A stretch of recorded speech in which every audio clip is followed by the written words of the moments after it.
Good afternoon. I just wanted to say that it's been a busy couple of weeks for me, and based on a couple of you missing some deadlines and things going on in your lives, I think it's been a busy couple of weeks for you. We all get busy, and I can appreciate how hectic this time of the year is for everyone. We had a bit of a break, and we're trying to get back in sync with everything going on in our lives. We've only got 3 weeks left in this semester. It's hard to believe our time together is almost up. This is week 11. I look forward to getting journals from you tonight around midnight or so. I do apologize for not being able to get your journals back to you last night. I had a VPN problem at home, and I will get your journals back to you tonight once I get home tonight. I've been trying to manage some other things today. I do want to comment that this is week 11, and we're looking at some determinants of health and individual biology. There are 2 journals due tonight. We've got a couple of different projects that are due. No journals due the next couple of weeks, but we've got a measurement assignment due. We've got an online quiz due next week and a measurement assignment due the following week. At least a couple of you have already turned in the measurement assignment. I've not taken a look at that.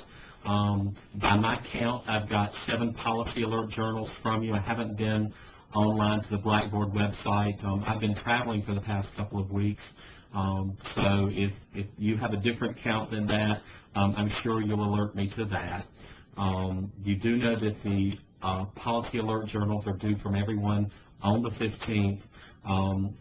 If I haven't communicated with you, I will grade them all after the 15th. I decided that it only seemed fair to have all of the policy alert journals in before I sent those grades out so that I could grade them together. It seemed unfair to grade one and then grade the second, not knowing what the entire group did, because when I grade the journals, I try and see what the group did in terms of the entire product and not just an individual paper.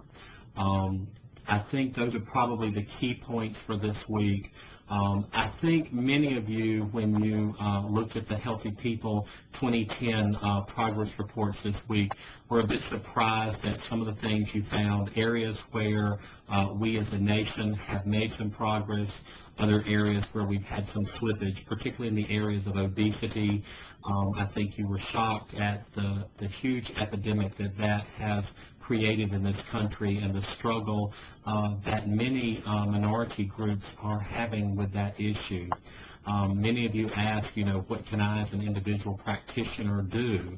One of you even commented, that you find yourself directing your patient education materials toward the individual in the bed, but then you look out in the waiting room and see the entire family, children, husband, wife, even grandparents who are morbidly obese in your waiting room. And I said, walk out there with your materials and share those things with the people who are waiting in the waiting room with the loved one who's in your ICU. Seize the opportunity. You are truly in the driver's seat, and you, as healthcare providers, nurses, can make a difference in the health of the individuals and the population in this country. Many of you have commented on what you've seen the presidential candidates talking about in terms of health care. Many of you, I think, have had your eyes open from some of the content in this course and have kind of scratched your head and said, I've never really paid attention to these issues and am now deeply concerned at what I see, particularly in relation to Medicare and Medicaid and the dollars that are going away, and how are we going to care for these aging baby boomers who are going to need support and care in their later years. So what I am pleased to see is that this course has raised an awareness in many of your eyes, and I think that's very important.